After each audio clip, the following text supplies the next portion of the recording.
함께 모여 예배로 주님 앞에 영광 돌릴 수 있는 은혜를 더하심을 참으로 감사를 드립니다. 우리 하나님, 주님 앞에 나오며 우리의 상한 마음, 지친 영혼 아버지남 주님 앞에 내려놓사오니 이 시간 주님의 피 묻은 손으로 다시 한 번 더 저희들을 정결케 하시고 우리의 마음이 다시 한 번 더 소생함을 없는 처음 사랑을 회복하는 저희들 될 수 있도록 축복하여 주시옵소서. 우리의 교만은 무너뜨려 주시고 우리의 욕심도 이제는 아버지 하나님 더 이상 십자가 앞에서 힘을 쓸 수 없는 그런 것임을 알고 다 내려놓고 온전히 주님께 맡기며 주님 한 분만으로 만족하는 저희들 될 수 있도록 축복하여 주시옵소서. 이 예배를 통하여 주님 말씀하시는 그 말씀 아멘으로 받고 이제는 그 말씀이 생명 양식이 되게 하시고 더 이상 굶주리거나 목마른 삶이 아니라 족하도다 족하도다 온 교회 공동체가 하나 되어 하나님께 마음껏 찬양하며 주일의 일을 감당할 수 있는 주님 행하신 이 놀라운 일을 선포하는 저희들 되게 도와주시옵소서. 찬양으로 예배의 문을 열며 주님 앞에 나아갑니다. 우리의 마음도 같이 열어주시고 하늘 문도 활짝 열어 하나님이 받으시는, 하나님이 기뻐하시는 예배 될 줄 믿사오며 이 모든 말씀 예수님의 이름으로 기도드립니다. 아멘.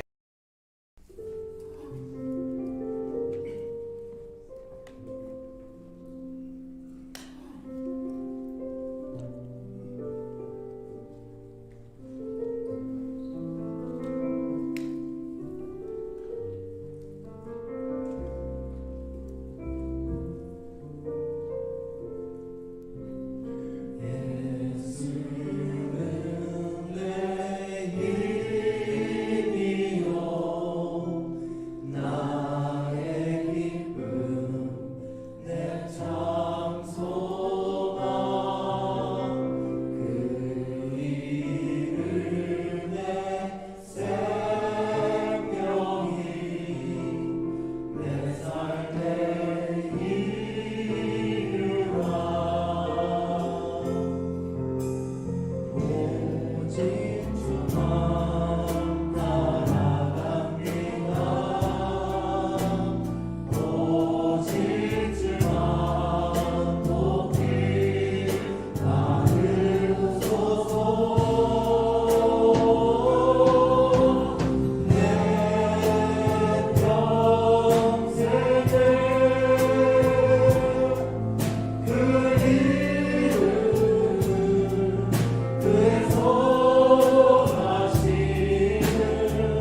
주의 영광 우리 넘쳐 주는 새벽이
함께 같이 통성으로 기도드립니다.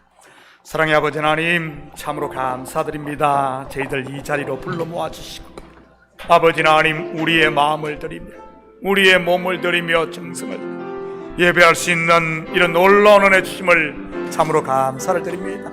성령이여 이곳에 친히 역사하시고 임자해 주사 우리 마음에 닫힌 문들을 활짝 열어주시고, 이 모습 이대로 주님 앞에 우리를 드리는 시간 될 수 있도록 우리 주님 축복하여 주시옵소서. 아버지 남 상한 마음 있습니까? 주님 싸매어 주시고, 지친 영혼 있습니까? 일으켜 주시고, 다시 한 번 더 처음 사랑을 회복하여 아버지 남 주님의 자녀로 당당하게 살아갈 수 있는 저희들 되게 도와주시옵소서. 예배 아버지 남 순서마다 주께서 친히 주장하시고 온전히 주님께만 영광 돌리며 주님만이 역사하는 아버지란 이런 살아있는 예배 되게 하시고, 악한 것들 틈 못하도록 주께서 강한 팔로 편팔로 붙들어 주시옵소서. 모든 영광 주님께 올려드리며 이 모든 말씀 예수님의 이름으로 기도드립니다. 아멘.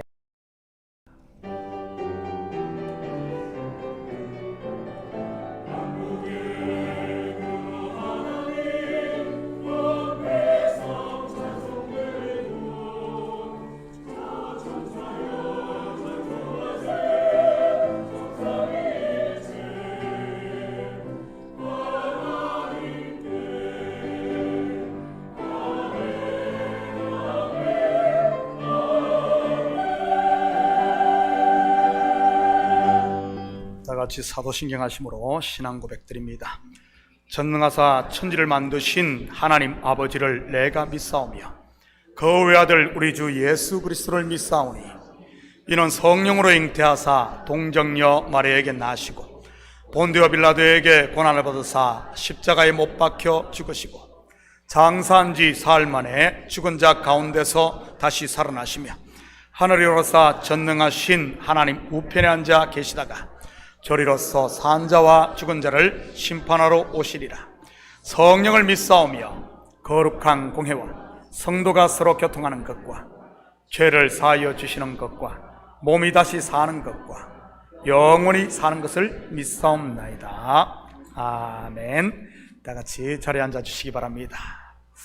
자, 먼저 교회 소식 전해드리도록 하겠습니다. 오늘 예배 오신 모든 분들을 예수님의 이름으로 환영합니다. 뉴멕시코 단기 선교 캠프는 은혜 가운데 18명 가서 18명 다 돌아왔습니다. 잘 돌아왔습니다.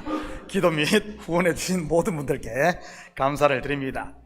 자, 오늘 2부 예배 설교를 해주신 우리 킨저 장로교회 킨저 제일교회 우리 황상아 목사님께 감사를 드립니다. 자, 오늘 우리 2부 예배 후에 1시 30분에는 우리 장로 세미나가 2층 사무실에서 있습니다.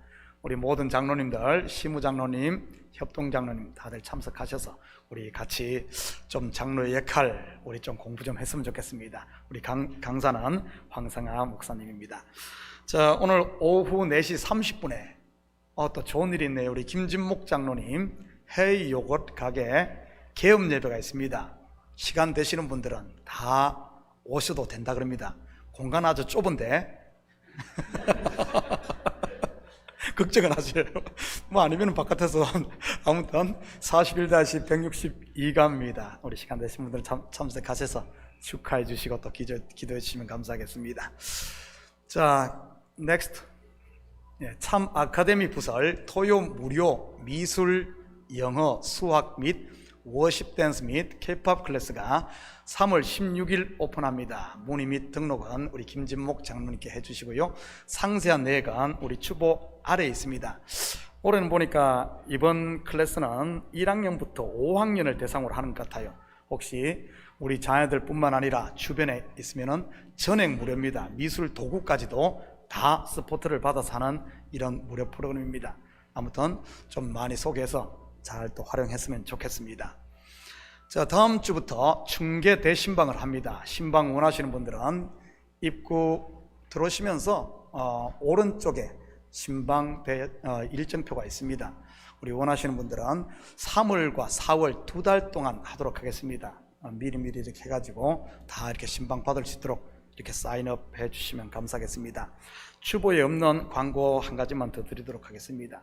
우리 1부 예배뿐만 아니라 2부 예배 오실 때 우리 찬양이 시작되는 11시부터 1부는 9시부터 예배가 시작됩니다. 그래서 특별히 우리 식사 당번 맡으신 분들은 1부 예배를 드리고 2부 예배 때는 좀 이렇게 식사를 준비할 수 있도록. 우리 교회 오는 목적이 예배지 밥하러 오는 게 아니거든요. 근데 예배를 안 드리고 그냥 밥만 하고 나는 밥순입니다 이러면 안 돼요. 그래서 꼭 우리 정 시간이 안 되시는 분들은, 어쩔 수 없는 분들은 1부 예배 때 못 나오시는 분들은 1부 예배 우리 방송 다 되니까 예배를 꼭 드리고 준비할 수 있도록 그렇게 해주시고요. 1부 예배, 2부 예배 보면은 꼭 찬양 끝나면은 올라오시는 분들이 있는데 그러면 안 됩니다. 우리 안내 보시는 분들도 찬양이 시작되고 5분 정도 지나서는 모든 것을 다 자리 걷고 다 들어오고 문을 닫아 주시기 바랍니다. 잠그지는 마시고요. 그러면 안 되니까 그냥 문을 닫고 예배에 집중할 수 있도록 좀 우리 이런 것을 해 주시고요. 또 가능하면은 예배 시간 늦지 않도록 해 주시기 바랍니다. 사실 우리 시간 지키고 이런 것은 언제 배우죠? 유치원에서 배웁니다. 근데 안타깝게도 제가 알기로 여기 있는 대부분의 70, 80%의 분들이 유치원을 안 나왔을 겁니다. 그래서 이것이 잘 안 되는 것 같아요. 저도 유치원을 못 나왔습니다. 그래서 우리 온 성도들이 앞으로 유치원 다닌다 이런 마음을 가지고, 아니 교회에서 시험 들고 힘들어 하시는 분들이 다른 것 때문에 그런 것 아닙니다. 바로 가장 기본적인 것. 저분은 교회 다닌 30년이 된 권사님인데, 장로님인데, 안수 집사님인데 매 예배 중간에 들어와 이래가지고 시험 들어요. 참, 그래서 저도 시작해서 저도 좀 조심하면서 아무튼 우리 유치원 다니는 마음으로 처음부터 새로 시작하는 마음으로 기본에 충실했으면 좋겠습니다. 아무튼 다음 주부터 보겠습니다. 지켜질 때까지 제가 광고를 계속 우리 하도록 하겠습니다.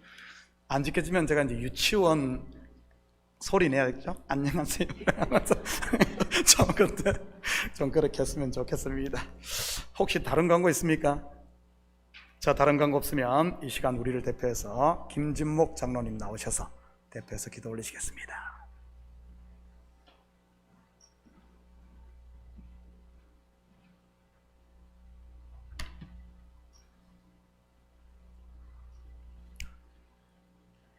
말씀으로 온 우주 만물을 창조하신 하나님 아버지를 찬양합니다. 오늘도 우리에게 말씀하시어 우리의 가야 할 길과 가지 말아야 할 길을 밝히 보여주시옵소서. 눈과 귀가 어두워 내디뎠던 그릇된 길들을 용서하여 주시옵소서. 말씀을 듣고도 어리석게도 우리는 다 따르지 못하였습니다. 이 시간 우리의 도피성이 되어주셔서 불안한 우리의 마음을 안심시켜 주시니 감사합니다. 주일마다 주님의 말씀을 쫓아 주의 전을 찾은 우리에게 다시금 새 생명을 주시니 매 주일이 우리에겐 이 땅에서의 부활이요 천국 잔치가 되게 하여 주시옵소서. 가라 하시기에 18명의 단기 선교사를 뉴멕시코에 보내고 온 성도가 정성으로 힘을 합하여 기도와 간구함으로 그들의 여정에 동참하였습니다.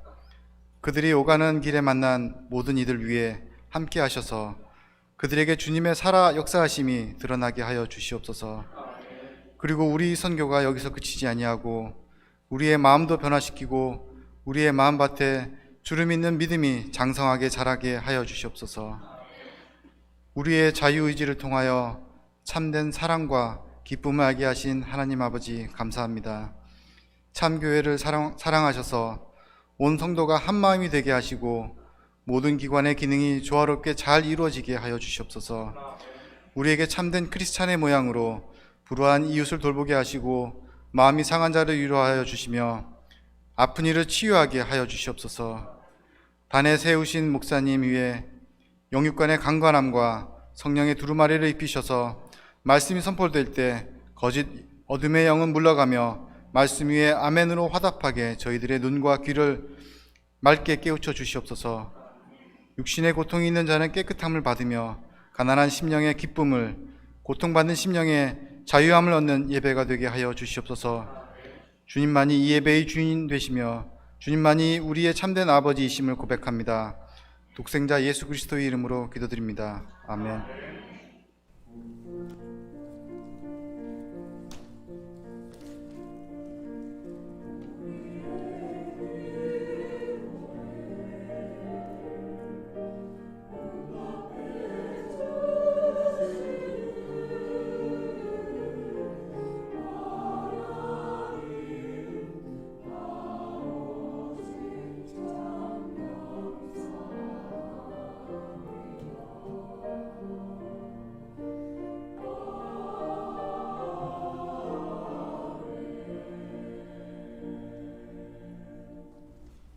자, 오늘 이 시간 하나님께서 우리에게 주시는 하나님 말씀은 이사야 43장 1절에서 7절까지 말씀입니다. 저와 여러분이 한 절씩 나누어서 교독합니다. 야곱아, 너를 창조하신 여호와께서 지금 말씀하시느니라. 이스라엘아, 너를 지으시니가 말씀하시느니라. 너는 두려워하지 말라. 내가 너를 구속하였고 내가 너를 지명하여 불렀나니 너는 내 것이라.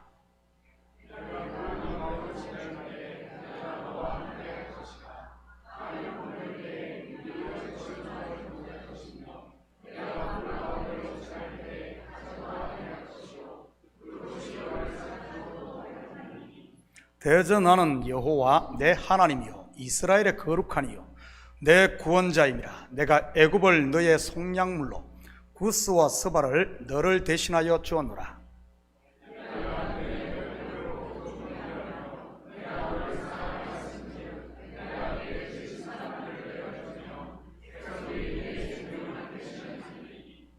두려워하지 말라. 내가 너와 함께하여 내 자손을 동쪽에서부터 오게 하며 서쪽에서부터 너를 모을 것이며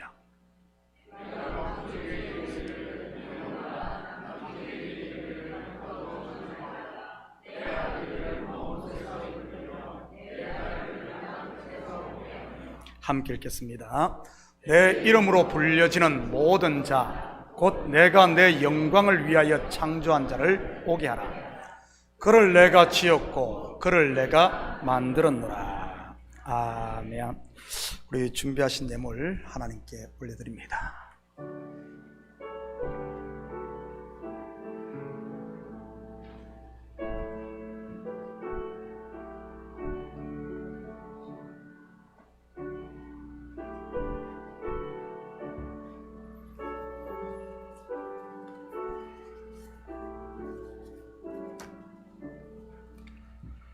드려진 예물 위에 같이 기도드립니다. 사랑의 아버지 하나님, 참으로 감사를 드립니다. 지난 한 주간도 일할 수 있는 터전과 건강 주셔서 열심히 땀 흘리게 하시고 그 수고의 열매를 거두게 하시니 참으로 감사를 드립니다. 이 시간 주님 앞에 나오며 마음을 담고 정성을 담은 예물을 주님 앞에 올릴 수 있는 이런 아버지 하나님 자원하는 마음 주심도 감사를 드립니다. 11조로 드립니다. 감사의 물로 드립니다. 치유 예물, 성교 예물로 드립니다. 드린 손길마다 복되게 하시고 하늘의 평강과 땅의 기름짐을 마음껏 누릴 수 있도록 주님 은혜 위에 은혜를 더하여 주시옵소서. 악한 것들 틈 못하게 주께서 우리 성도들의 삶의 영역을 눈동자와 같이 보호하여 주시고 가정에는 그리스도의 사랑으로 똘똘 뭉치며 우리 자녀들이 믿음 안에서 힘써 믿음의 대장부들이 다 되게 도와주시옵소서. 이 예물이 쓰이는 것보다 주의 영광 드러나게 하시고 영혼 구령 사업과 선교 사역과 구제 사역에 온전히 쓰일 줄 믿사오며 이 모든 말씀 예수님의 이름으로 기도드립니다. 아멘. 이 시간 성가대 특송 하나님께 올려드립니다.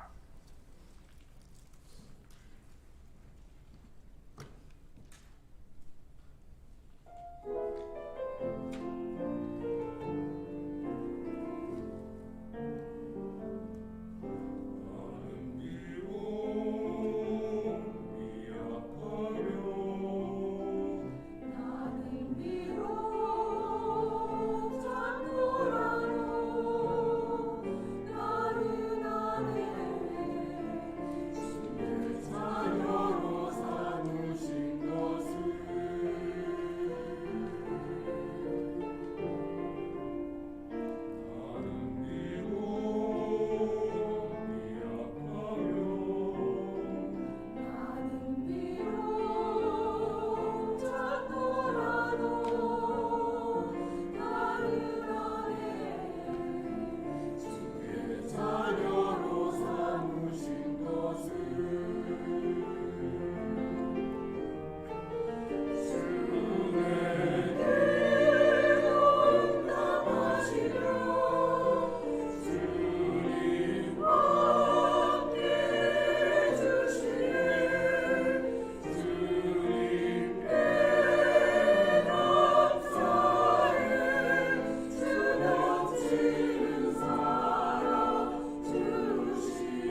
아멘. 자, 이 시간에는 우리 황상아 목사님 교회, 우리 한때 이 교회 담임 목사님이 없을 때 노회에서 파송받아 임시 당회장으로 이렇게 또 우리 교회를 또 섬겨주셨던 분입니다. 아마 목사님 고향에 온 것 같을 겁니다.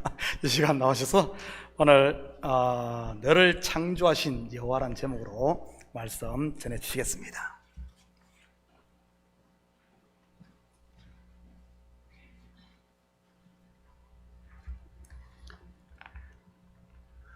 여러분 반갑습니다.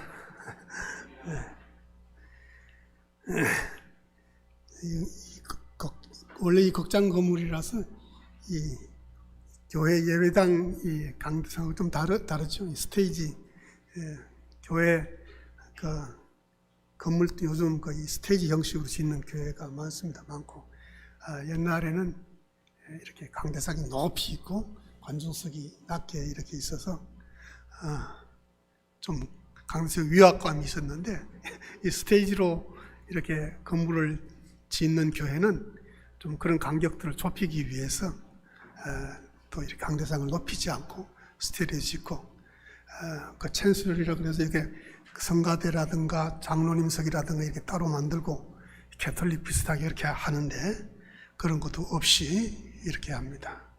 뭐 장단점이 다 있습니다만은 스테이지 형식의 교회 건물은 너무 지나치게 형식을 또 무시해서 목사님이 설교하러 나올 때 그냥 청바지 입고 넥타이 안 매고 그냥 때로는 반바지 입고 나와서 하기도 하고 모르겠어요. 그런 게 또 편한 분은 계실지 모르겠습니다만 저희 세대는 그렇게 편하지 않습니다. 어느 정도의 우리가 질서와 또 어느 정도의 형식 같은 것도 필요하죠. 옛날에 유명한 코미디언 때는 서영춘 씨가 인천 아파트가 사이다가 되어 컵 없이는 못 마신다 그랬는데 형식이라는 것은 내용을 담아내는 그릇이죠. 그래서 그런 모든 것들도 시대에 따라 변하는 것 같습니다.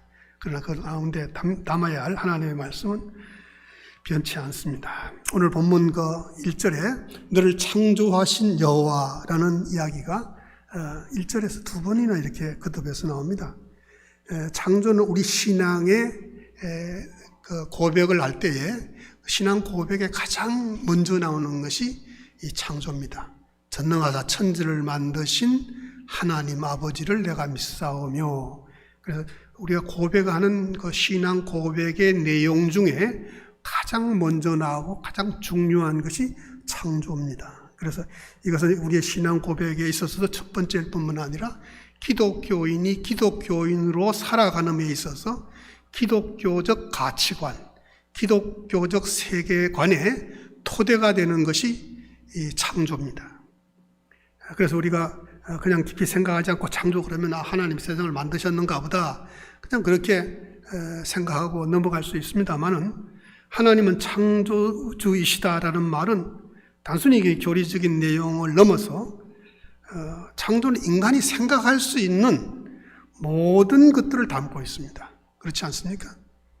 우리가 창조를 넘어서서 어떤 것을 상상하거나 생각할 수 없습니다.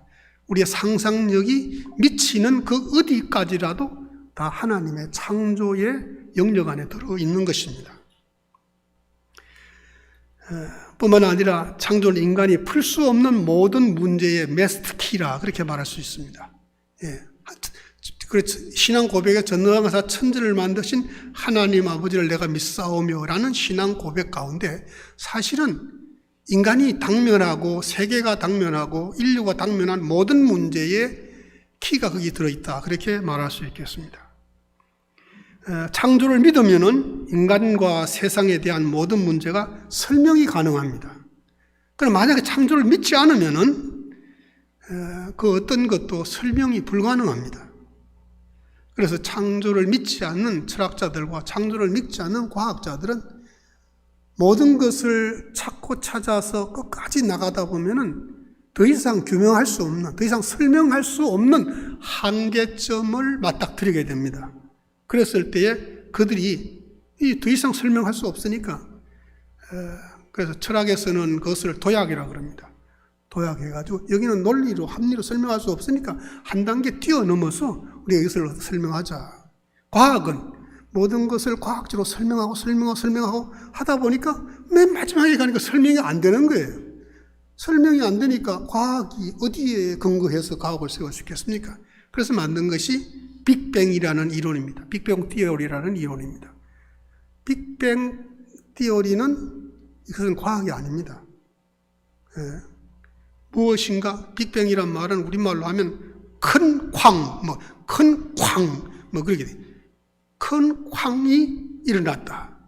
무엇인가 큰 폭발이 일어나고 거기서부터 우리가 과학을 이렇게 생각하고 물리학을 생각하고 그러는 거죠.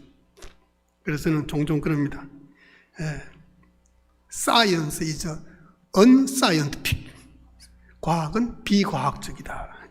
이렇게 얘기합니다. 과학을 성경보다 더 신뢰하는 사람들이 많습니다. 성경은 잘 안 믿는데 과학적이라고 하면 굉장히 믿고, 심지어는 성경이 비과학적이라고 그래서 안 믿는 사람들도 있습니다. 그런 사람은 과학을 단순히 과학으로 믿는 것이 아니라 그걸 하나의 종교로 믿는 겁니다. 그래서 scientific superstition이라고 해서 과학적 미신이다. 오늘날 사회적인 이념과 사상도 하나의 그 superstition, 미신으로 생각하는 그런 경우가 많습니다. 무신론자들은 하나님을 믿지 않기 때문에 그들의 이념을 그렇게 신격화하는 그런 경향이 있습니다. 그래서 어떤 사회운동이나 환경운동이나 이런 거 하는 사람들이 단순한 그 운동이 아니고 하나의 종교적인 성격을 띠는 거예요. 여러분 그런 거 많이 느끼지 않습니까? 사회운동하는 사람들이라든가 또 환경운동하는 사람들이라든가 무슨 인권은, 심지어는 인간의 건강을 위해서 건강 문제를 생각하는 사람들도 그걸 하나의 종교적인 것으로 이렇게 생각하는 그런 경우가 많이 있습니다. 자, 하나님은 창조주이시다라는 말과 너를 창조하신 여호와라는 말이 무슨 뜻이냐? 그것은 우리가 바로 피조물이다, 지음을 받은 존재다, 그런 뜻 아니겠습니까? 그리고 피조물이란 만들어진 존재라는 뜻인데, 누구가 나를 만들었다 하는 것은 또 뭘 의미합니까? 그것은, 나라는 존재는 나를 만드신 분의 소유다, 그런 뜻입니다. 어떤 물건을 만들면은 그 만들어진 물건은 만들어진 사람의 소유다. 이게 보통 우리가 알고 있는 상식입니다. 그래서 성경이 기록될 때에 하나님께서 내가 너를 지었다, 내가 너를 만들었다 했을 때 그 의미를 우리가 잘 알아야 되는 거죠. 내가 너를 창조했다 했을 때에 나라는 존재는 하나님께서 지으셨고 하나님의 것이다라는 의미가 거기에 포함되어 있습니다. 엄청난 이야기입니다. 내가 나를 만든 자의 소유라는 것은 다시 말하면 내 생명이 나의 것이 아니다, 그런 의미입니다. 그렇다면 나의 생명이 나의 것이 아니라는 건 무슨 뜻이냐? 그걸 얘기하려면 생명이 뭐냐부터 우리가 좀 생각을 해봐야겠죠. 여러분, 생명이 뭐라고 생각하십니까? 생명이 뭐죠? 생명이 뭐라고 얘기할 수 있는 분 여기 있습니까? 어떤 분은 말이죠, 어떤 철학자는 그랬어요. 내가 뭐지? 나로 규정하는 어떤 다른 것, 나의 것 말고 그 나라고 하는 그 주체를 규정하는 그것이 뭐죠? 어떤 철학자는 거울을 들여다보면서 나를 찾아봤다는 거예요. 들여다보면서 가만 보니까 나의 눈도 거기 있고 나의 코도 거기 있고 보이지는 않지만 나의 심장도 여기 있는데 나의 뇌도 여 안에 있을 텐데 그 나의 것은 있지만은 나는 없더라는 거예요. 뭐가 나죠? 나의 심장, 나의 뇌, 나의 모든 그 사지 액체가 다 있어요. 근데 그것의 주인이 되는 나는 없는 거예요. 어떤 철학자가 그걸 찾다 미쳐버렸다 그래요. 도대체 나의 것은 있는데 내가 없는 거예요. 나라는 것은 어떤 것으로 찾는 것이 아닙니다. 관계 가운데서 찾는 것입니다. 나라는 존재는 관계입니다. 문덕연 그러면요, 그 주위에 사모님이나 자녀들과 가족과 온 성도들, 친척들 이런 사람들 다 빼버리면요 설명할 길이 없는 거예요. 어떻게 설명하겠어요? 우리가 하나님을 믿는 신앙 가운데서 하나님을 그저 우리와는 별개의 높이 계시는, 초월적으로 계시는 하나님이라 이렇게 아는 거 아니잖아요. 네. 우리와의 관계 가운데서 하나님을 아는 것입니다. 그 하나님을 아는 것은 그 하나님을 아는 지식의 토대 위에서 나를 아는 겁니다. 하나님을 알고 나를 아는 그 지식의 토대 위에서 너를 알고 다른 것을 아는 겁니다. 모든 것들은 하나님의 창조하심과 하나님의 존재와의 관계 가운데서 규정되고 우리에게 이해되어야 되는 겁니다. 신앙이라는 것이 그런 것입니다. 단순히 어떤 것을 묵상하는 데서 끝나는 것이 아니고 구체적인 관계 가운데서 나라는 존재와 내가 해야 될 일과 역할을 생각하는 겁니다.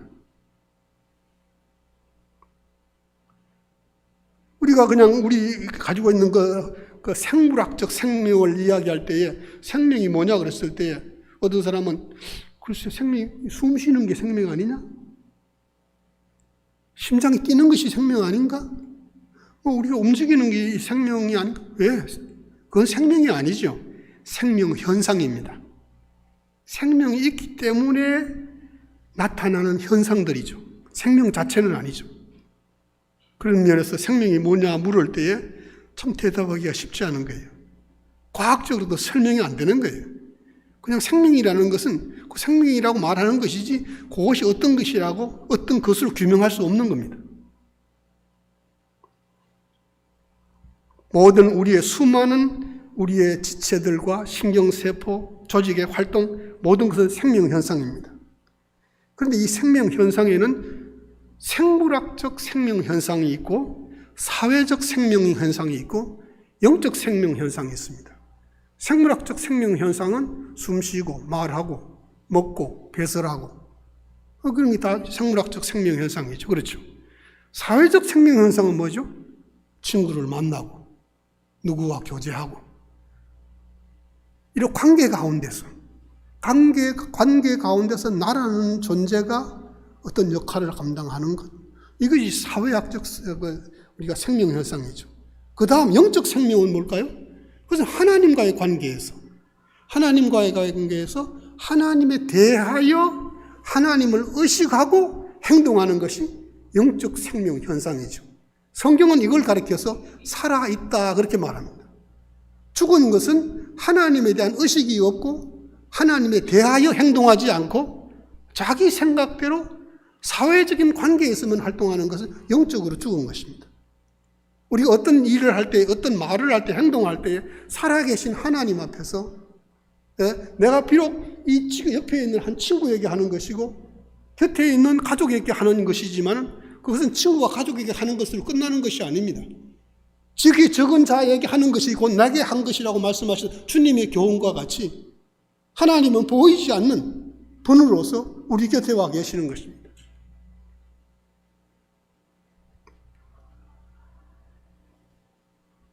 그래서 하나님에 대하여 깨어있는 의식을 가지고 하나님이 기뻐하시고 요구하시고 원하시는 대로 우리가 말하고 행동하는 거기 살아있는 겁니다. 예, 거기 살아있는, 영적으로 살아있는 겁니다. 죽은 사람은 하나님이 없어요. 예, 그러니까 아무렇게나 말해요. 겁이 없어요. 예, 용감한 것 같은데요, 참 위험합니다. 용감한 것 같은데요, 무식한 겁니다. 무슨 말을 하든지 어떤 행동을 하나님 살아계시기 때문에 두렵고 떨리는 겁니다. 이것이 구원받은 자의 살아가는 삶의 참된 모습입니다. 바울이 말하기를 두렵고 떨림으로 너희 구원을 이루라. 왜 두렵고 떨림으로 이루어야 될까요? 왜 하나님이 여러 가지 모습으로 지금 우리 주위에 계시는 거예요. 부모님의 모습으로, 동생의 모습으로, 형의 모습으로, 가족의 모습으로, 교우들의 모습으로, 친구의 모습으로. 왜? 늘 만나지만 우리 하나님을 의식하지 못하는 것뿐이 만나는 겁니다. 그런 의식이 있는 사람은 굉장히 두려운 겁니다. 굉장히 두렵고 겸손하지 않을 수 없고 두렵고 떨리는 마음 가지고 말하고 행동하고 하는 겁니다. 살아있는 영적 생명의 현상들은 그런 것입니다. 그래서 생물학적 생명 현상과 사회적 생명 현상이 결국에는 영적 생명 현상과 뗄래야 뗄 수 없는 관계입니다. 예? 그러니까 생물학적 생명 현상도 바울이 말한 대로 먹든지 마시든지 무엇을 하든지, 사회적 생명 현상도 누구와의 어떤 관계 가운데서 만남과 교제와 어떤 역할과 일을 하든지 하나님의 영광을 위해서 하는 겁니다. 그래서 생물학적 생명도 사회적 관계에서 사회적 생명도 결국에는 영적 생명으로 통합되는 겁니다. 믿음의 사람에게는. 그런데 따로 놀면 안 되는 거죠. 생물학적 생명은 그대로, 사회적 생명은 그대로, 영적 생명은 따로 교회 와가지고 우리의 믿음의 어떤 그 교회 안에서 프로그램만, 그렇게 안 됩니다. 그것은 장애인입니다. 영적 장애인이에요. 교회에 와서 열심히 신앙생활하고 기도하는데 사회생활은 도무지 신뢰와 진실이 없고, 또 우리 육신을 위해서는 뭐 좋은 거 먹고 육신에게 좋다는 거 막 걷기도 하고 운동도 스트레칭하고 뭐 요가도 하고 별것도, 그것으로 끝나면요 그 장애인입니다. 영적 장애인입니다. 먹든지 마시든지 무엇을 하든지 하나님의 영광을 위해서 하는 총체적인 인간 이해가 정말 건전하고 건강한 믿음입니다. 왜냐하면 우리의 생명의 주인이 하나님이기 때문에, 주인이 원하시는 그 생명은 그렇게 현상으로 나타나도록 하나님께서 바라시는 겁니다. 우리는 자신이 하는 모든 활동이 생명 활동임을 잊지 말아야 됩니다. 그래서 늘 이렇게 하는 거 하나님 기뻐하실까? 하나님이 이렇게 하시는 건 싫어하시는 거 아닐까? 제가 주일학교 다닐 때 아이들이 막 떠들면 저희들 가르치던 그 부장 집사님이 그래요. 야들아 조용해. 그럼 하나님 덜 좋아해요. 그러면 하나님 덜 좋아해요. 제가 어릴 때 들었던 그 말 늘 곱씹어 봅니다. 하나님이 덜 좋아하는 거, 하나님이 더 좋아하시는 거 우리가 해야 안 됩니까? 야들아 떠들지 마. 예배 시간에 떠들면 하나님이 덜 좋아해. 네. 우리는 그렇게까지 신경 안 쓰고 살잖아요. 하나님이 덜 좋아하는 건 너무 우리 잘 하잖아요.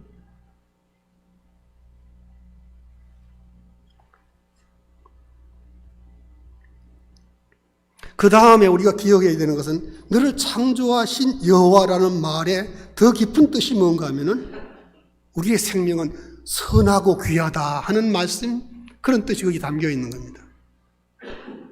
너를 창조하신 여호와, 그랬을 때 그 창조된 우리의 생명, 우리의 존재가 귀하고 선하다. 왜냐하면 하나님이 귀하고 선한 분이시니까, 그분이 당신의 형상을 따라 지은 존재니까 당연히 선하고 귀하죠. 우리의 어떤 사회적인 조건,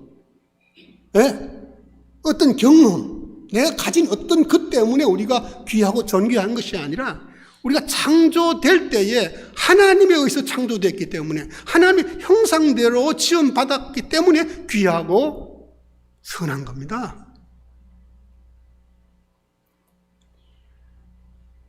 그런데 우리는 우리의 생명이 선하고 귀하다는 사실을 우리 스스로 부정하면서 살아가요. 그게 무슨 뜻일까요? 우리 생명과 우리의 인격, 우리의 존재 자체가 귀하다면은 귀하게 행동해야 될 거 아니에요? 그렇잖아요. 우리의 행동이 나에 대해서 갖는 의미, 내 말과 행동이 다른 사람에 대해서 갖는 의미, 실제로 가해지는 영향력, 그런 걸 우리가 한번 생각해 보세요. 내 말과 내 행동이 나에게 실제로 유익하고 이로운지, 이 말이 다른 사람의 이익에 부합하는지, 다른 사람을 살리는 일인지, 다른 사람을 위하는 일인지, 정말 다른 사람을 사랑하는 것인지, 그거 우리가 생각해 봐야 됩니다. 왜냐하면은 그 말과 행동이 그 존재에 걸맞아야 되거든요. 그렇잖아요. 우리가 사회적 지위가 높은 분을 만나면 조금 우리가 예의를 더 차리잖아요. 장관이면 장관, 국회의원, 국회, 대통령, 대통령. 나보다 나이가 많으시면 많은 분, 그게 걸맞게 우리가 행동 취하잖아요. 그게 예의잖아요. 우리 하나님 앞에 또 하나님이 창조하신 당신의 형상대로 지은 사람들을 대할 때에 우리의 행동이 그 존재에 걸맞아야 되거든. 하나님 얼마나 귀하게 지었는데 우리의 행동이 그를 상처 입게 하고 그에게 해를 끼치고 그를 시험 들게 하면요, 자기의 존재의 존귀함과 선한 것을 모독하는 겁니다. 네? 우리의 행동은 우리 존재와 다른 사람의 존재와 별개의 것이 아닙니다. 얼마나 우리가 그런 것을 따로 떼어놓고 하는지 몰라요. 너를 창조하신 여호와, 그랬을 때 우리의 존재는 귀하고 너의 존재도 귀하고 모든 하나님이 지으신 것들이 다 귀합니다. 그 귀한 것을 귀하게 여기는 그 마음과 그 애티튜드를 가지고 되어야 되는 거예요. 그 사실을 발견한 사람들은 너무너무 뭐라고 할까요? 흥분되고 막 너무너무 막 그냥 익사이트 해가지고. 김영갑이라고 사진작가가 있습니다. 루겔릭 병에 걸려가지고 모든 근육이 말라 들어가는 아주 몹쓸 병에 걸려가지고 모든 자기 직장을 포기하고 제주도로 가서 한라산 중산가래 그냥 미친 듯이 쫓아다니면서 사진을 찍었던 작가가 있습니다. 제가 한 20년 전에 한국 방문했을 때에 제주도 가가지고 그 김영갑 갤러리에 가보았습니다. 막 피골이 상접해가지고 결국에는 그 병으로 죽었는데 그분이 쓴 그림들을 쭉 보면서 그분이 한 이야기가 있어요. 그 카메라를 들고 말이죠. 어떤 그 작품 하나를 찍기 위해서 폭풍이 몰아치는 날, 아주 햇빛이 따스하게 비치는 날, 바람이 부는 날, 바람이 불지 않는 날, 그 나름대로 아주 자연의 아주 참 뭐라고 할까요? 최고의 상태를 그 카메라에 담기 위해서 그렇게 많이 애를 쓴다 그래요. 심지어는 어떤 작가들은 말이죠, 언덕배기에 매달려가지고 30분, 1시간을 기다린다. 햇빛과 공기와 온도와 아주 아름다운 순간을 포착하기 위해서. 그래서 그 순간을 딱 포착하면 착 사진을 찍고 너무 만족한 거죠. 그걸 보면 너무 좋아하는 거예요. 뭐 좋으면 좋았지 뭐 그걸 찍기 위해서 그렇게 그러냐 그러니까 이 사람 말이 말이죠. 예사롭지 않아요. 네. 매사를 그 순간의 관점으로 본다는 거예요. 매사를 그 순간의 관점으로 보기 위해서 자기는 사진을 찍는다는 거예요. 여러분, 하나님이 천지를 창조하시고 난 다음에 하나님이 보시기에 좋았더라. 이게 하나님의 관점이고 그 우리의 관점이 되어야 되는 겁니다. 우리가 보기에 좋았더라. 좋지 않게 보는 것은 우리의 눈이 잘못됐기 때문에, 우리 시력이 잘못돼, 영적 눈이 잘못됐기 때문에, 하나님이 선하고 아름답게 지었는데 우리가 그렇게 보지 못하는 겁니다. 하나님을 알지 못하는 한 사진 작가도 말이죠, 하나님이 창조한 천지 만물을 그렇게 몸이 병들어서 죽어가면서도 그 작품을 그리고서 그 작품 하나 찍으면 자기가 그건 얼마나 기뻐하는지, 그래서 그것만 보고 기뻐하는 것이 아니라 다른 모든 것들도 그와 같이 아름다운 관점에서, 최상의 관점에서 보려고 노력하는, 우리는 하나님을 믿으면서 난 뭔가 하는 그런 생각이 들더라고요. 나는 뭔가? 하나님이 당신의 형상대로 지은 수많은 사람들을 보면서 때로는 무시하고 때로는 업신여기고 때로는 아나무인격으로 행동하고 말하지 않았던가? 네? 우리가 은혜를 받는 것은 성경을 통해서도 은혜 받지만요, 여러 가지를 통해서 은혜 받습니다. 여러 가지를 통해서 배우고 깨닫게 되는 겁니다. 여러분, 우리의 생명이 선하다는 것은요, 머리가 좋다는 거 아닙니다. 좋은 학교를 나온 것, 매스를 잘하는 것, 노래를 잘하는 것, 의학을 잘하는 것, 운동을 잘하는 것, 돈이나 인기가 많은 것, 그런 것 아무 상관이 없습니다. 그런데 우리가 착각하는 것은 그런 것이 이렇게 다 이렇게 보완이 돼야 우리가 좀 귀한 존재가 되는 것으로 그렇게 오해하는 경우가 많지 않습니까? 그런 게 좀 모자라면은 자기 생명에 대해서 그렇게 귀하다고 생각하지 않습니다. 이게 우리의 잘못된 생각 때문에 그렇습니다. 우리의 생명은 하나님께서 창조하실 때 선하고 귀하게 지으셔서 하나님이 당신이 보실 때도 참 좋았다. 참 좋았다. 나의 어떤 조건 때문이 아니죠. 내가 만들어지기도 전이니까 무슨 조건이 있겠어요. 그렇죠. 하나님에 의해서 하나님이 창조하셨으니까 그래서 좋은 거죠. 나의 생명이, 나라는 인간이 하나님의 작품이기 때문에, 너라는 생명이, 너라는 존재가 하나님의 작품이기 때문에 너무너무 귀하고 너무너무 존귀하고 함부로 다루어서는 안 될 그런 존재입니다. 그 사람을, 내 앞에 있는 사람을 어떻게 대하고 다루는 나를, 그걸 보고 하나님이 당신에 대한 것으로 평가를 하시겠다고 그렇게 말씀하셨습니다. 남편에게 어떻게 대하느냐, 거기에 따라서 하나님이 우리의 모든 것을 평가하시겠다. 아내를 어떻게 대하느냐에 따라서 그렇게 평가하시겠다는 거예요. 멀리 가서 우리가 좋은 일, 선한 일 하는 거 아닙니다. 가까이 있는 내 가족, 내 남편, 우리 목사님, 우리 교회 성도, 가까이에 계시는 분들에게 그분이 얼마나 존귀한 분들인가를 알고 행동할 때에 하늘나라의 능력이 나타나고 성령의 충만함이 그런 데서 일어나는 겁니다.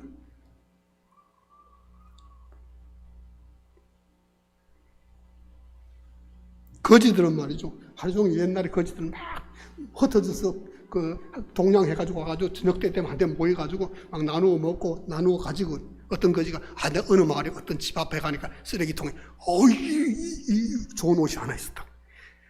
횡재 맞았다고. 우리가 자랑하는 것들은 거지들이 어떤 쓰레기통에서 누가 버린 옷 하나 주워가지고 횡재 맞았다고 생각하는 그 정도 될까요?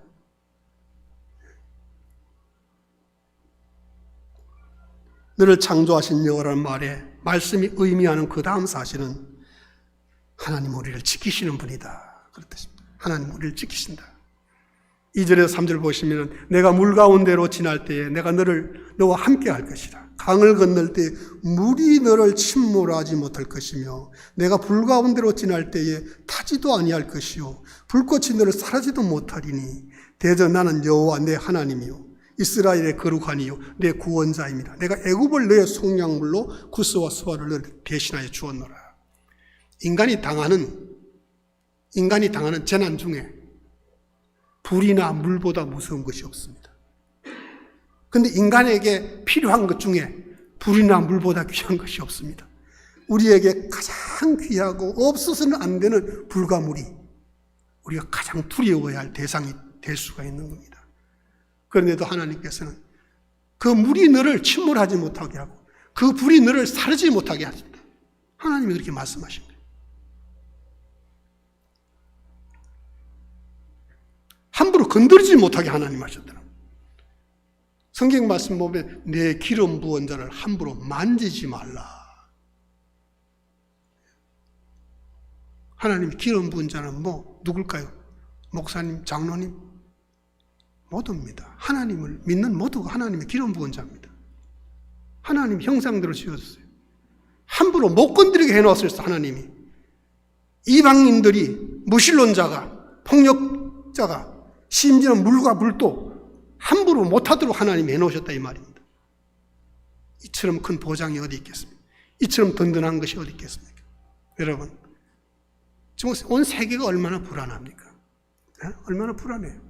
군사력, 경제력, 사회 문제, 환경 문제, 교육 문제, 사상 문제, 이념 문제 얼마나 복잡하고 얼마나 혼란스러운지 몰라요.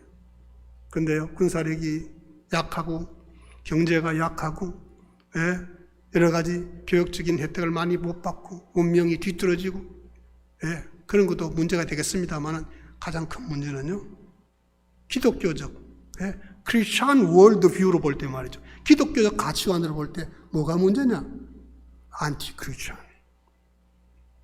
안티크리스찬이티, 반기독교적 가치와 사상이 가장 무서운 겁니다. 그거 무너지면요, 다 무너지는 거예요. 군사력 조금 약해도 괜찮아요. 경제 좀 약해도 괜찮아요. 기독교적 가치가 무너지면 다 무너지는 겁니다. 그런데 여러분 보세요. 한국이나 미국이나 온통 비성경적이고 비기독교적인 무신론적 가치관의 세계를 지배하는 겁니다. 어떤 분이 그러다가 요즘 편하게 되었다고. 뭐가 편하냐 그러니까 화장실 아무 데나 들어가도 괜찮다는 거예요. 남자 화장실에 여자가 들어가 여자 남자. 언젠가 제가 일본 한번 갔더니 일본 가서 제가 목욕탕을 들어가 좀 깜짝 놀랐어요. 왜 아줌마가 수건을 들고서 막 들어온 거예요. 잘못 들어왔다 그런 게 아니에요. 그냥 들어온 거예요. 남자들이 다 벗고 목욕하는데 여자가 들어와가지고 그냥 타올 놓고 비누 정리하고 그렇지도 않게. 여자 목욕탕에 남자가 또 그렇게 보일러 고장나면 남자가 들어 한다는 거예요. 예, 그 사람들은요 이렇게 생각한다는 거예요. 저 사람은 남자가 아니야. 보일러공이야. 저 사람은 여자가 아니야. 그냥 여기서 일하는 아줌마야. 예, 그렇게 본다는 거예요. 그런데요, 그럴까요? 우리가 상대화하는 것도 어느 정도지 남자를 여자라 그러고 여자를 남자라 그러면 되겠습니까? 옳은 것을 옳지 않다, 옳지 않은 것을 틀렸다 그러면 되겠습니까? 예, 나치가 독일과 온 세계를 쥐고 삼키면서 호령할 때에 그 나치의 사상과 철학과 나치의 운동을 선전하던 괴벨스라는 사람이 있습니다. 그 괴벨스는요 이런 얘기를 했어요. 거짓말을 한두 번 하면 거짓말인데 100번, 1000번 하면 참 진실이 된다 그랬어요. 진실이 된다. 여러분 오늘날 주류 언론들과 여러분이 접하는 정보의 대부분은요 한 95% 심지어는 99%까지 잘못될 수 있어요. 잘못될 수 있습니다. 왜 그런지 알아요? 여러분 전쟁 때는요 전쟁 때 전략이라는 건 뭡니까? 전쟁 때 전술 전략이라는 거는 적을 속이는 거잖아요. 그렇죠. 이기기 위해서 적을 속이는 거예요. 그런데 현대전은요 국경이 없어요. 전선이 없어. 온 세계 우리의 삶의 모든 영이 전쟁터입니다. 그런데 이 전쟁터니까 사람들이 서로를 속이는 거예요. 속이는데 뭐가 최고예요? 전략 최고예요. 전략이 뭐예요? 남을 속이는 거예요. 학문이 남을 속이죠. 언론이 남을 속이죠. 사법부가 속이죠. 행정부가 속이죠. 기업이 속이죠.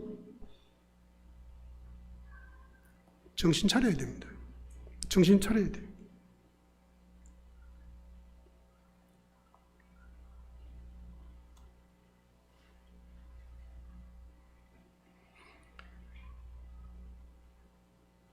이스라엘은 이미 물 가운데로 지나는 경험도 있고 불 가운데로 통과했던 경험도 있습니다. 홍해를 건넜던 경험, 요단강을 건넜던 경험.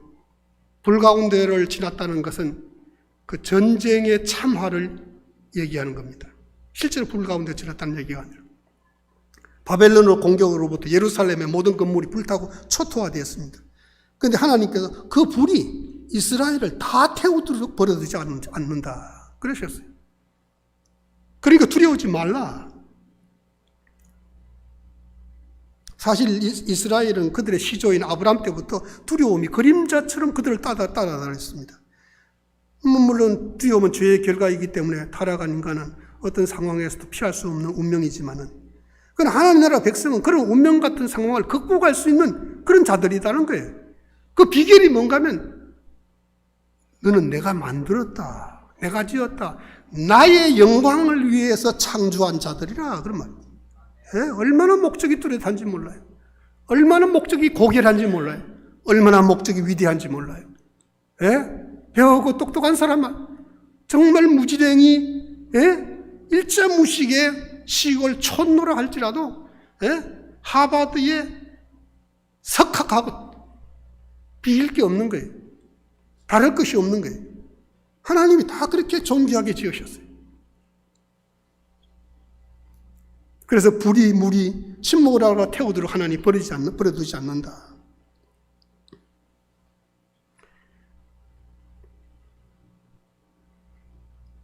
미국과 한국도 이렇게 불안한데 다른 나라는 말할 것도 없습니다, 여러분.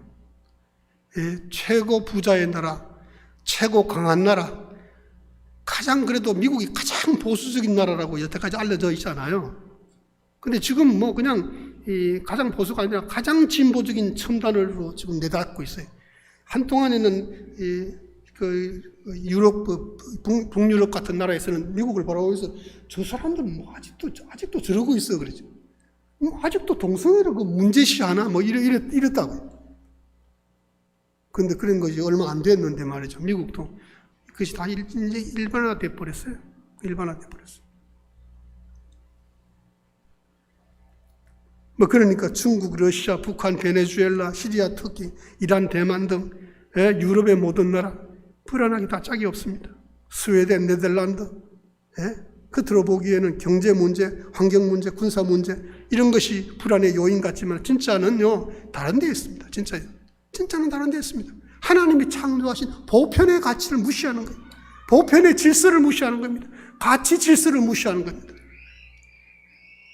그런 교육을 어렸을 때부터 받으면요 사람이 완전히 달라집니다.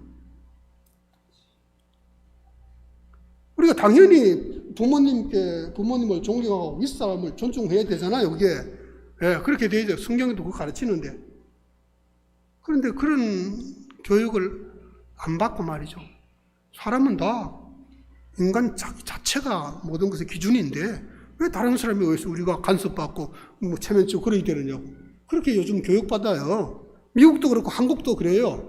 지금의 이 세계를 지배하고 있는 그 정부의 지금 현장에서 일하고 있는 사람들이 미국에 거의 다 신막시즘에 교육받은 사람이고 한국에는 거의 다 전교조에 교육받은 사람이에요. 그 무신론이거든.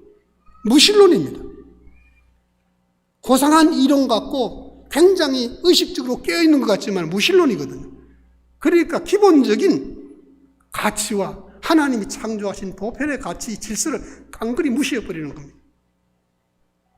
뭐 가끔 텔레비 보면 뭐 시어머니와 고부간에 갈등 얘기하는데 어떤 여자는 나와가지고 왜 내가 시어머니가 원하는 대로 해야 돼요?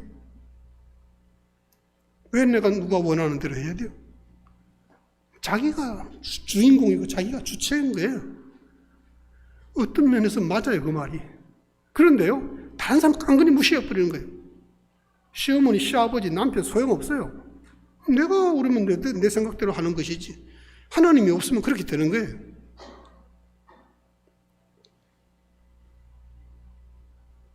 오늘 본문에서 이스라엘이 처한 상황은 지금 한국이나 미국이나 전 세계 여러 나라들이 처한 상황보다 아주 더 처절하고 안타깝고 심각한 상황입니다.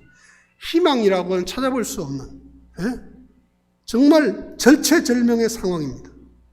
이사야는 이러한 상황 가운데 처해 있는 이스라엘 백성들에게 향해서 여호와가 너희를 지키신다. 그 사실로 그들을 위로하는 겁니다. 그냥 상투적인 립 서비스가 아니에요. 하기 좋은 말로의 위로가 아닙니다.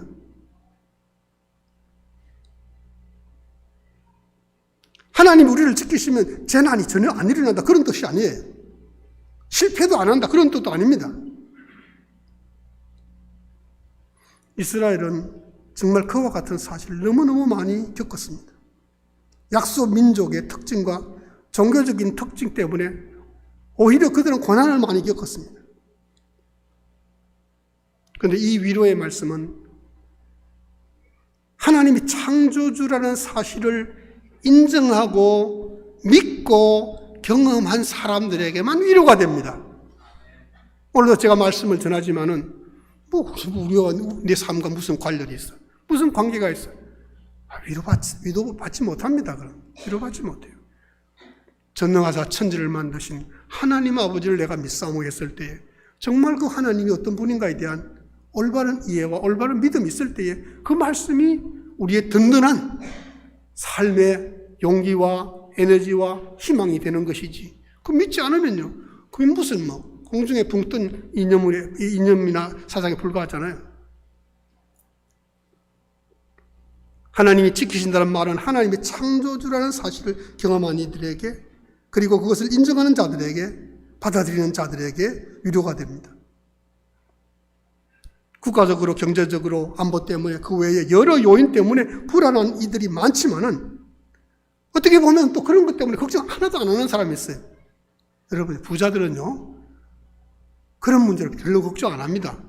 부자들은요, 더 많이 못 가져서 안달하는 거 하고 일찍 죽을까봐 겁내는 그거밖에 없어요. 뭐 전쟁나? 그 사람들 전쟁나면 좋아합니다. 우리는 전쟁 나면 어떡할까 피난 갈까 생각하지만 부자들은요 전쟁 난다 하면 어디다 투자해야 돈 벌지 이런 생각을. 지금 마찬가지입니다. 지금도 미국의 상위 10% 정도 되는 사람들은 전쟁 났다 그러면요 미국이 어느 전쟁한다 그러면 머리가 어쩌고 돌아갑니까? 어디다 투자해야지. 예? 최대 기회입니다. 더 나쁜 사람들은요 전쟁을 일으킵니다. 그 비즈니스 하려고 전쟁을 일으키는 거예요.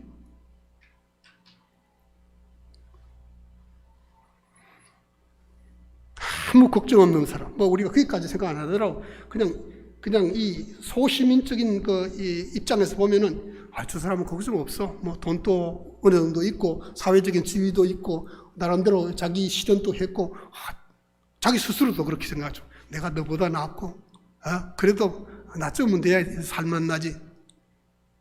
대표적인 그런 사람이 성경에 나와 있습니다. 누가복음 12장 16절에서 21절에 한 부자가 바로 그런 사람입니다. 농사를 지었는데 지난해도 풍년해졌는데 올해도 풍년해졌습니다. 뭐 창고가 부족할 정도로 이 곡식 쌓아둘 곳이 창고를 또 늘렸습니다.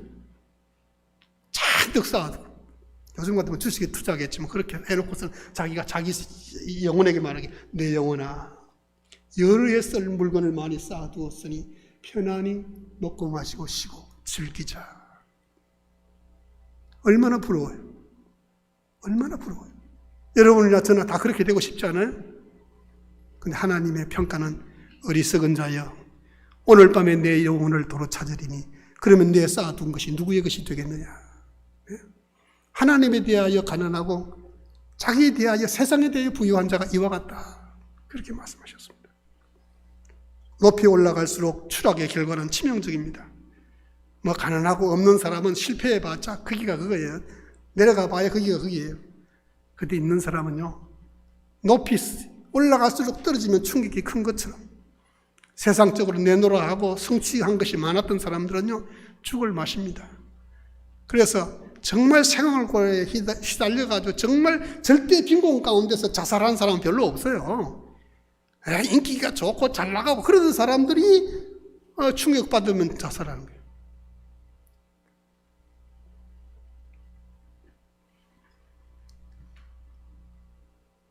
그렇다고 우리가 뭐 가난과 불행을 합리화하면서 스스로 위로하면서 괜찮아 뭐 다 인생에 사는 게 그런 거지.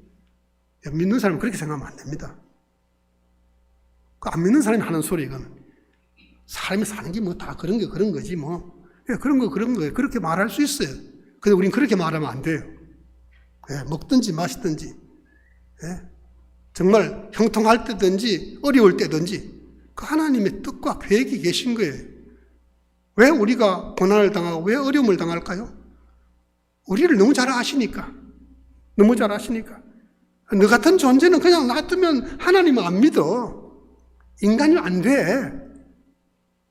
그래서 바울 같은 사람에게도 하나님이 육체의 가시를 줘가지고 말이죠.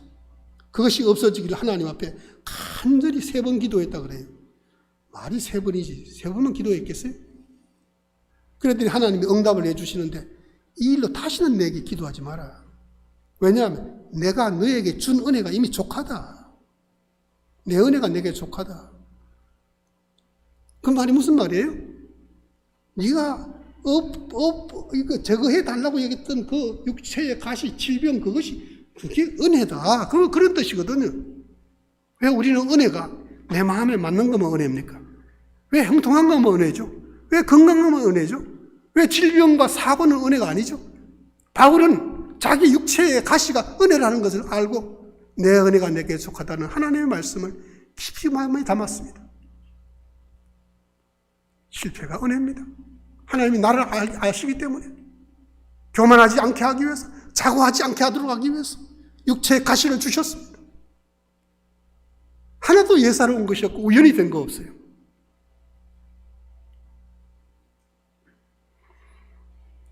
선지자가 얼마나 심층적으로 깊이 있는 말씀을 하고 있는지 이 7절에 보면 내 이름으로 불러지는 모든 자 곧 내가 내 영광을 위하여 창조한 자를 오게 하라. 내가 그를 지었고 그를 내가 만들었느니라. 내 이름으로 불러지는 모든 자. 우리의 삶이 이렇게 특징 지워져야 됩니다. 하나님의 이름으로 불려지는 자. 황상하 그러면 그냥 황상하가 아니고 그 하나님 믿는 사람 아니야. 하나님 믿는 거 이외에는 그 사람 아주 중요한 거 없어 그 사람. 이렇게 불려진다는 거예요. 내 이름으로 불려지는 사람.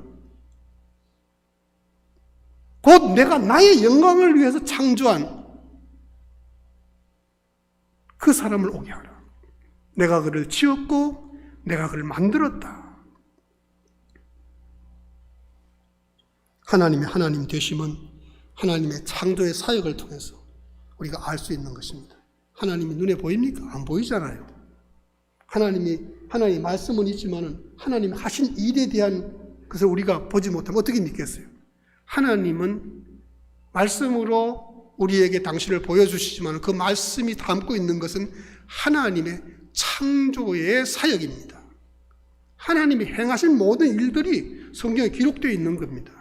하나님이 행하신 모든 것이 천지 만물 가운데 그 솜씨로, 그 오묘함으로, 그 원리로 다 들어있는 거예요. 그것을 볼 수 있는 눈을 점점 떠가야 됩니다. 예, 시를 쓰는 사람들은 막 노력해가지고 시를 쓰려고 하는데 그렇게 노력하다 보면 시적 개안이 되는 거예요. 시적 눈이 떠여지는 거예요. 예술을 하는 사람들이 다 그래요. 어떤 분이 노력하다 보면 그쪽으로 눈이 번쩍 띄어지는 거예요. 우리 영적인 사람들은 영적 개안을 해야 돼요. 새롭게 눈 떠야 되는 겁니다. 사물을 보든지 사람을 보든지 그것에서 하나님의 솜씨를 보아야 되고 하나님의 창조의 행위를 보아야 되고 하나님의 사랑을 보아야 되고 나를 향하신 그리고 세계를 향하신 너와 모두를 행하신 하나님의 역사하심을 우리가 볼 수 있어야 됩니다. 그게 복된 겁니다. 그런 것을 볼 수 있는 사람은 복된 겁니다.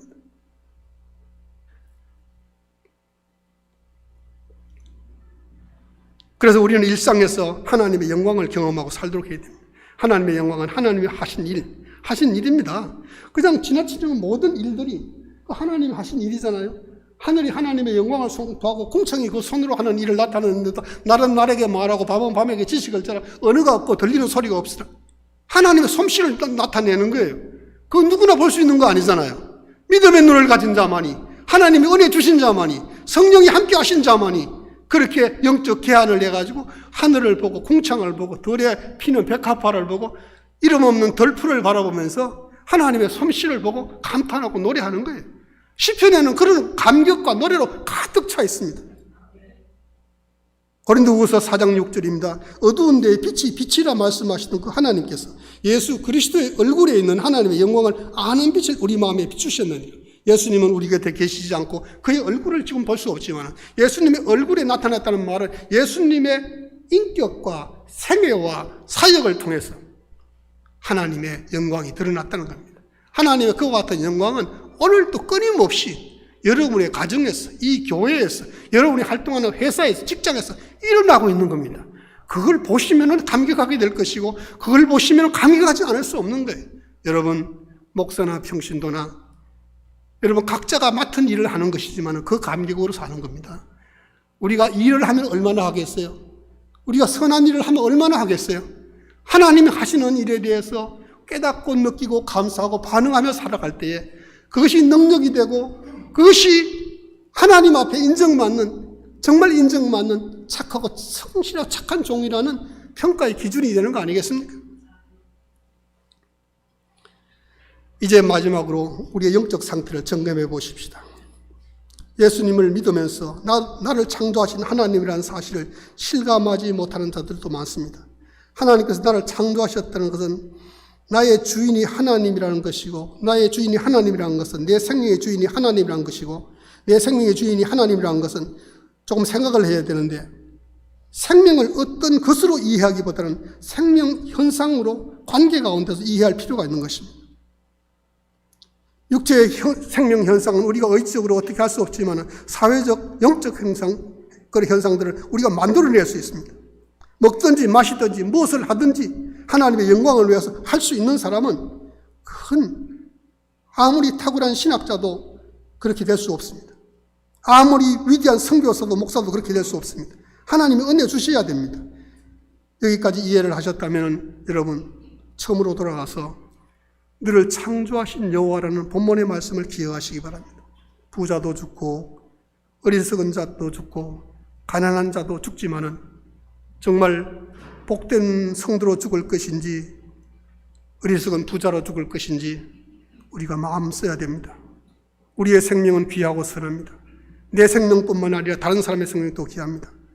그리고 귀한 생명 활동이라면은 그 생명이 귀한 것에 걸맞게 우리의 말과 행동도 그게 버금가만큼 귀해야 됩니다.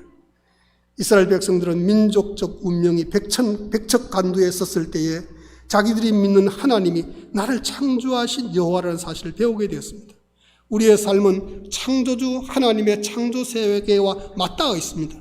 여러분 집안에 청소할 때, 설거지할 때 하나님의 창조 사역과 하나님의 창조의 일과 그 일이 맞닿아 있습니다. 그러니까 청소 함부로 하면 안 돼요. 세탁기 돌릴 때 함부로 하면 안 되는 하나님 그 창조 사역과 그 일이 지금 맞닿아 있다는 걸 잊지 말아야 됩니다. 우리가 어디에서 무슨 일을 하든 마찬가지입니다. 하나님께서 욥에게 이런 말씀하셨습니다. 내가 땅에 기초를 놓을 때 내가 어디 있었느냐 한번 생각해 봐라. 우리도 내가 태어나기 100년 전을 한번 생각해 보십시다. 내가 태어나기 100년 전. 그리고 내가 죽고 나온 후에 100년을 한번 생각해 보십시다. 그리고 내가 지금 당면하고 안고 있는 문제 100년 전이나 100년 후로 가져가 보십시다.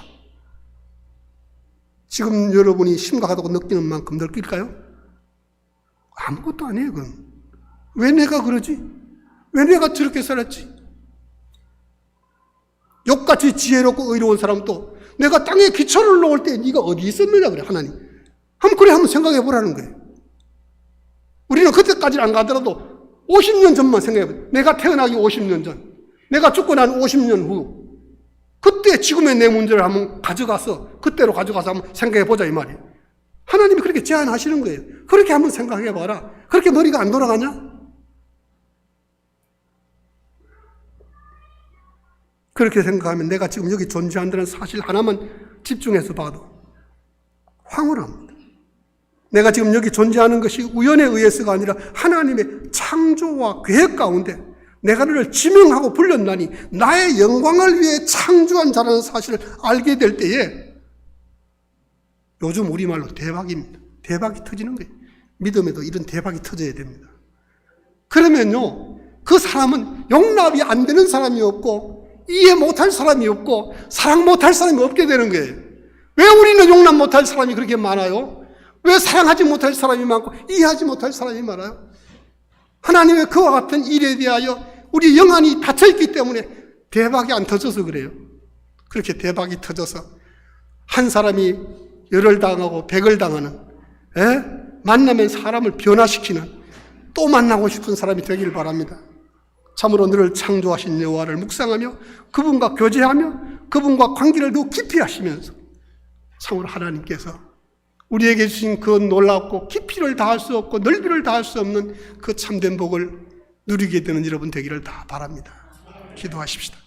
살아계신 하나님 아버지 감사합니다. 오늘 또 주어진 시간에 하나님 앞에 나와 예배드리며 창조주 하나님에 대하여 우리가 다시 한번 생각하게 되었습니다. 아버지 하나님, 미련하고 둔하고 어리석은 저희들을 권고하여 주시되 주의 성령으로 권고하여 주시고 말씀을 깊이 깨닫게 하셔서 하나님이 우리를 존귀하고 선하게 지으셨다는 사실을 확신하게 하시고 아버지 하나님, 우리의 말과 행동이 존귀한 하나님의 창조물에 대하여 걸맞게 어울리게 할 수 있도록 하나님 주의 성령으로 도와주시옵소서. 예수님의 이름으로 기도 올리옵나이다. 아멘.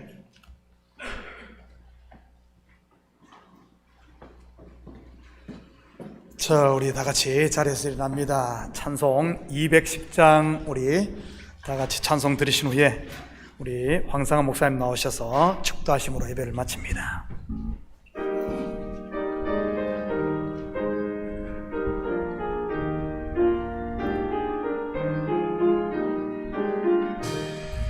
시온 성과 같은 교회 그의 영광 한없다.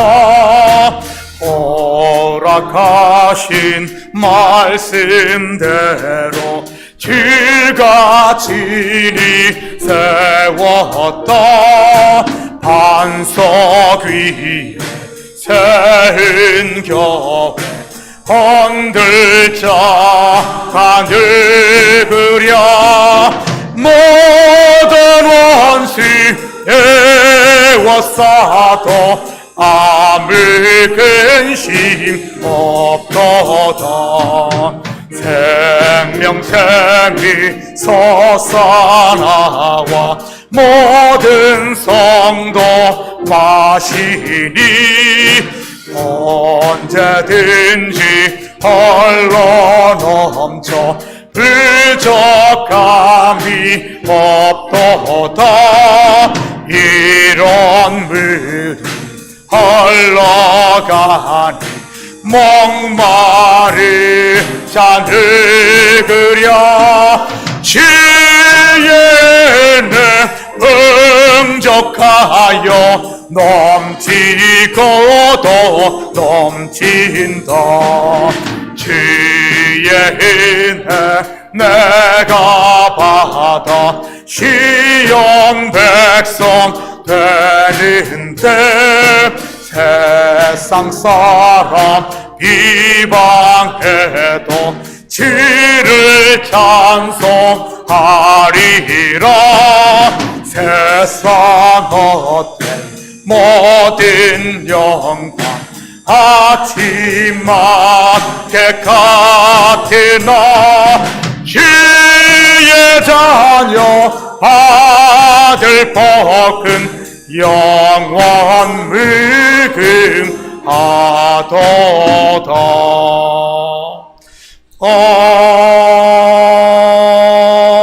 아멘.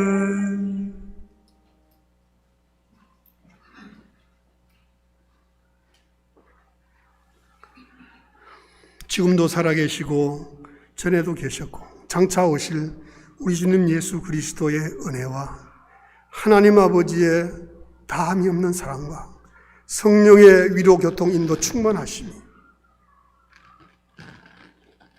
하나님의 창조를 믿고 존귀하고 선한 존재인 것을 믿고 그에 걸맞는 말과 행동을 하기로 결심하는 사랑하는 주의 모든 자녀들 위해 이제로부터 영원토록 함께하기를 축원하옵나이다.